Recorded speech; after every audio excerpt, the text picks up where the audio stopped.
Hello everybody, this is Fernando for the latest aliens and UFOs video.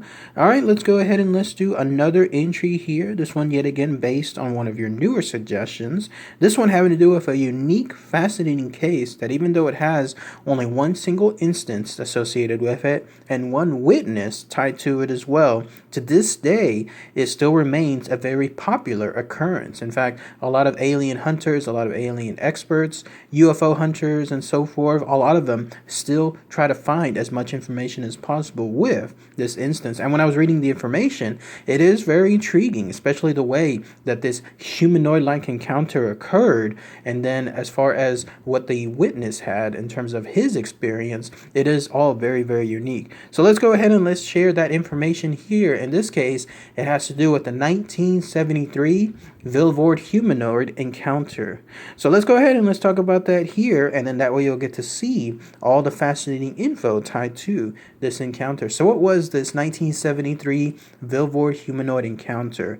Well, it happened specifically in December 1973, the 19th of December, if you want to even get more exact, somewhere around 2 a.m. there in Vilvoorde, Belgium. Now, as far as the exact location within that town, it remains a mystery, mainly because the sole witness that was tied to it has decided to remain anonymous. To this very day, he has not had any kind of name given, full name to himself, that would help lead to some kind of tracking to help find out where his estate was as far as this occurrence. Maybe that's his choice, obviously, for privacy purposes. He doesn't want to have anything else as far as someone being able to see where he's at or where this location occurred, and then that way he continues to maintain some kind of anonymity tied to this occurrence. But yes, at least he was able to provide this information later on. And that's how we have it here to share in this video. So again, 19th of December, 1973 at 2 a.m., this anonymous man who only gave this as his name, Mr. V. That's right, he gave this, Mr. V, as his full name. He was 28 years old at the time, and he lived in a specific estate/home there in Belgium, there specifically in Vilvoorde, Belgium. And on that fateful night, he was awake because he decided to go use the restroom. He was there in his bedroom with his wife, and not wanting necessarily to wake her up, he decided to go ahead and use a laboratory that was along the outside of the home. I don't know exactly how that works. Maybe that's just something else there that's popular or common in Belgium. Here in the United States, there's not really much bathrooms, let's say, outside our homes here. But if someone has more info on that, please let me know. But yes, he didn't want to have anything as far as using the restroom there in his bedroom to wake his wife, so instead he decided to go outside. On top of that, he wanted to make sure that he didn't wake her up by any light as well, so instead of turning on the natural lights within the room, he decided to use a small candle. The information I was reading, though, stated that it was more than the lines of a torch. I think that's too much. Like maybe it was something else, like one of those night lamps, something like that, that has a small flame tied to it. But I think that's what he had essentially. So he decided to go all the way to the kitchen and then heading out towards the area that would have the laboratory. In that area, in the kitchen, it was completely dark, again, because he kept everything off to make sure he didn't wake his wife. But it was this darkness that caused his attention to go outside. It was actually two things. The first thing was there was this very unique sound that was happening outside of his kitchen. The way his kitchen was, the location of it, it went towards his backyard area. And the way he described that sound was, it was as if someone was striking a pavement with a shovel, which I imagine would have a very unique sound. Like imagine that right now in your head. Imagine a shovel hitting a pavement, and that's the kind of tinging sound that he heard. And then the second thing was a strange glow, a greenish glow started to come in through the kitchen window. So the kitchen window had some kind of drapes on there, and then he was able to see that this light was creeping through those drapes/curtains, and it was peering into his area. So of course the sound and the light naturally attracted his attention. He went to the window itself, and when he peered out, this is what he saw. This is why this remains a very, very unique encounter to this day. He saw something that he described as a humanoid-like figure So in other words, it was the normal size of a man. It had the normal proportions of a man, like where you would expect a head, legs, arms, the length of every single body part to be normal. But what was abnormal was what was happening with that body. For starters, that green glow was coming directly from it. And then on top of that, it was wearing what he described as a suit that had these sparkling colors in a very fantastic manner coming out of it as well.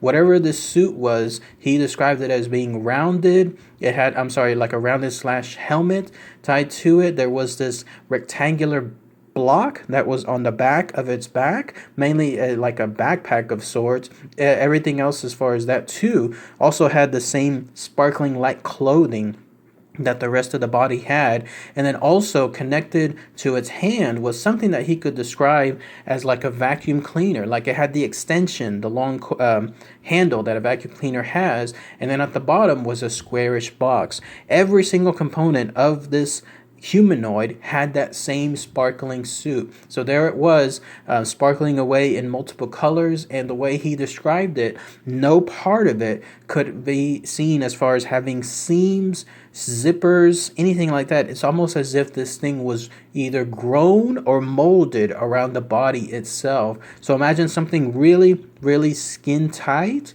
but just perfectly adorned to the body. And that's what you have wrapping around this figure. And so this was obviously just causing just huge curiosity with Mr. V seeing something like this. On top of that, that quote-unquote box that he was waving around had this strange sound tied to it. It was almost like he was using it like a metal detector. And then each time it had this sound, it was almost like a pinging sound of sorts. That's essentially what this creature was doing. While it was scanning the ground with this quote-unquote square box, it also had a waddle that it had. So this thing, whatever this suit was, either it was constricting the alien, or maybe that's how the alien naturally walked, but it was able to move around through this very awkward looking waddle instead of just, let's say, standard left foot forward, right foot forward type stuff. No, in this case it was almost like a penguin waddling around to it. And so here's where things took a different turn. Mr. V decided that he wanted to communicate with this humanoid. Instead of feeling scared, instead of feeling panicky as to what the situation was, he decided to catch the attention of this humanoid. And he did so straight from the kitchen area.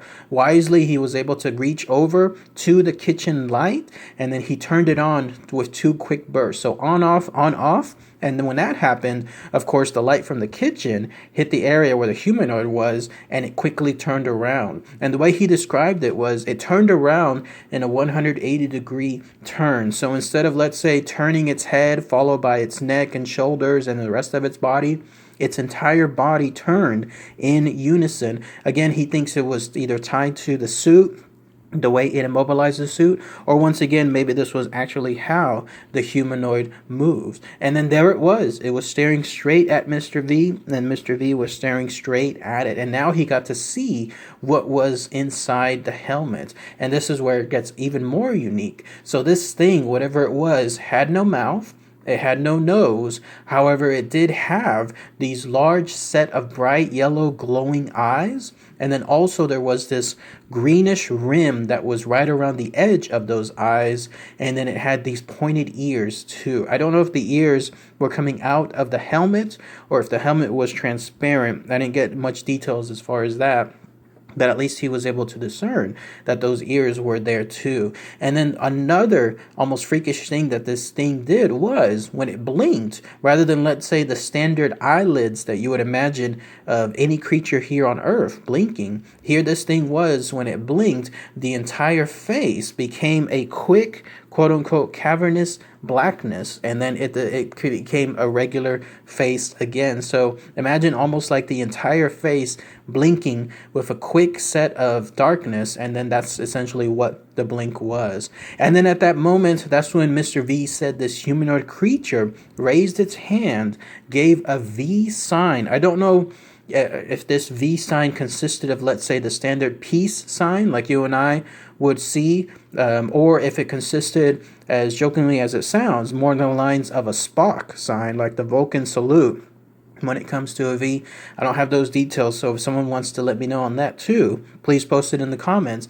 But then that was it. The humanoid alien decided that they wanted to go away. So after it gave that sign, it again turned around. It waddled, so it did that awkward turn, did the awkward waddling, and it went straight to the wall that consisted of the edge of Mr. V's estate. Now, this wall was actually 10 feet tall. This was something that was not a quick hop and a skip in order to get across it. But here's what the creature did afterward that, again, was very, very unique. It went straight towards the wall, placed one of its foot on the wall, and then placed the other one, and it literally just walked up straight on the wall, as if the wall itself was flat on the ground. As easy as that. Like, it literally just defied gravity and started walking up straight towards the wall. And then when it reached over, in terms of the top of it, it looked over, looked one more time essentially back towards Mr. V, and then it went straight downwards, again walking in the same fashion on the wall itself, and then it was gone. It was over on the other side of the estate where it was no longer in sight for Mr. V. So obviously Mr. V there was just mystified at just what occurred, and then he started hearing something else. Right over the side of that wall, he heard what could be described as a whirring sound, and then this sound started to grow larger and larger. It was almost like it was gearing up towards something, like something was being turned on, and then that way it was being set in motion. And so next he saw this gigantic object, what he could describe as being about 15 feet across, some craft of some sort that started to hover upwards towards the sky, and it stayed there for a little bit. It was described as being a very darkish color on the bottom half, with the top half of it being an orange glow. There were these sparks that were apparently coming across on the middle edge of the actual craft itself, and then there was these three lights, one blue, one yellow, one red, which flashed on the bottom part of the craft itself. But these sparks seemed to be the ones that were creating that whirring sound, and they started to get faster and faster. And as that happened, Mr. V stated that this craft started to move back and forth, almost as if it was again building some kind of momentum, that whirring sound getting louder and louder with the momentum as well. And then that was it. It shot directly upwards. But before it did so, that's when Mr. V said, through some kind of tiny, I don't know if it was like a glass or some kind of porthole or something else where he could see inwards, there was the humanoid alien looking back at him, and then it shot upwards. And when it did so in an instant. It was a gigantic flash, and then it was gone. It was almost as if it was never there from before. It definitely went upwards. It didn't disappear. In other words, it didn't go into some other dimension or some wormhole or something like that. No, he actually saw it shoot upwards, but it went by so fast that it was gone within just a few seconds. And then Mr. V took a few moments afterward. He decided to just take everything in, process what had just happened essentially in his backyard. But the interesting thing was he decided afterward there was nothing else to panic about. This humanoid didn't harm him in any way, wasn't threatening, wasn't going to do anything as far as any kind of bad things to him, either then or in the future. And so he decided at that point to just literally go up into his bedroom and go to sleep. In fact, he actually, while he was in the kitchen area, he decided to eat just a small snack, and then he went up there to the bedroom and then went to sleep. Later on, he checked the information the next day as far as that wall-like area that this creature went around, and then also whatever that metal box was scanning, but there was nothing there to showcase any bad things. Like, there were no remnants of whatever occurred from that inspection last night, so he didn't have any evidence. And of course, he wasn't able to take any pictures of what was occurring at the time of that night. But still, that's at least his experience, and he was able to recount it afterwards to some other people. And apparently during that time too, again in December of 1973, there in Belgium, there was another set of rash of UFO sightings, and then some other humanoid-like encounters. So I may talk about those too, but I'll save those for a future video. But that's it. That's pretty much all the info associated with this 1973 Belgium encounter that occurred there in Vilvoorde, this Vilvoorde Humanoid Encounter. So if anyone has any more info, anything else I might have missed, please post those comments below. Anybody else from that Belgium area that has more experience on what occurred there, maybe someone that knew family members that lived there that heard more about this story, or maybe even if there was another similar encounter by this unique looking alien, whatever this was, this humanoid that appeared there. Again, it was there almost in a peaceful manner, but the way it looked like, the way it moved, and that strange contraption that it had with it, there's bound, if it had another encounter, there's bound to be another set of experiences to recount here. So if anyone has any more info on that, please post it below. All right, everyone. Thanks again as always. Take care. Bye.